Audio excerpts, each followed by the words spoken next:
An editor recently tweeted saying mothers have really done all of us a disservice by lying about their happiness in marriage. According to her, we are now stuck with entitled men who can't take care of themselves, but are looking for that free-spirited woman to force her into cooking. What are your thoughts on this? I think they were contented. And I think that's what comes across like they didn't tell us, because they learned to deal with... Content or just bafalong? And that's contentment now. Bafalong is that I've accepted my lot. I've married this man. I'm going to find a way to make this work. And so they stay contented with their lot in life and manage what they have.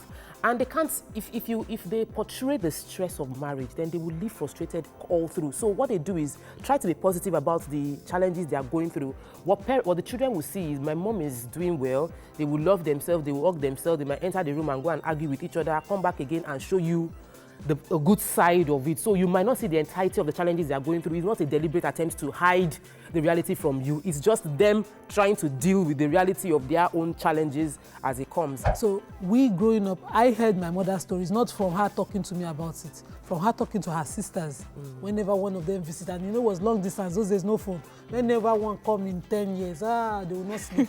So me, I'm a good, my ears are on the ground, everywhere. I'm learning from it. I learned from my aunties like that, but nobody will call you, sit you down. Thank you, Auntie Bimbosha, for being an exception. I'll be telling you their lives. It's none of your business. You will grow into your own. If you hit a block and you talk to them, they might then open up to you. I agree with this tweet, the person that tweeted this, that we really do have, parents have done daughters disservice in so many things, not even just marriages. For me, because I lost my dad at a young age, all I heard about my dad was, if I were to describe my dad based on the way my mom used to tell us, he was like a saint, an angel that fell from heaven, and this world was just, he was too good for this world. Until I grew up, and then I'll hear stories from other people. It wasn't a perfect marriage. They had their issues, but it would have been better for me. Okay, at that age, when I was really young, it was good to know that, to think that my dad was a perfect man.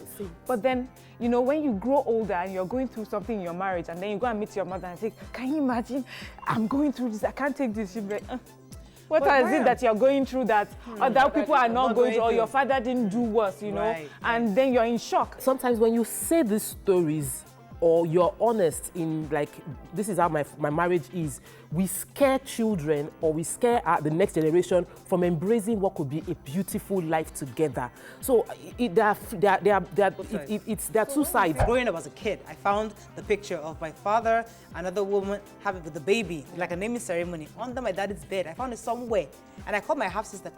You see, and she took the picture. I mean, first of all, I think there were two pictures. She took one copy to her mom. Me, I showed my mom. My mom said, take it back to where you found it. Exactly. And nothing, she didn't mention it to me. She didn't ask my dad about it, nothing. And I'm just wondering, as a child, I'm thinking, okay, maybe it was daddy just going to kind of represent someone as a kid. But my stepmother got that picture, and all hell broke loose. That's how I even knew that there was an issue. My stepmother gave me the issue. Which would you prefer? Which one? Were you happy you found out? Or? Because I don't it's know. tough. It's tough. What would we do in this situation? Yeah. For me, I would definitely tell, and it's not. And this is not about telling the person, like telling my child, oh, your father is a bad man, or your father is this, but that there are issues that can come up in marriage. So let me use my mother's marriage again as an example. When my dad died, his family just moved everything and left us with nothing. My mom said, even your toys, they left nothing. So my mom has told me from, you need to have your own.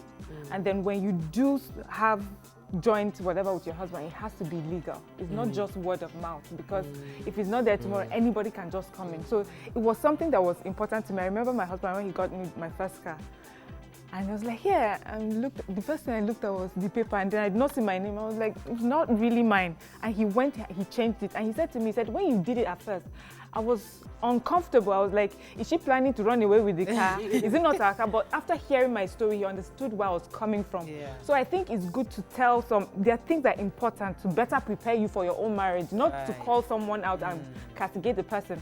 What I feel that every parent shouldn't do is never report your child, your spouse. to your Never children. report your spouse to your children out of anger. Everything must be done from a positive perspective to give the child a lesson.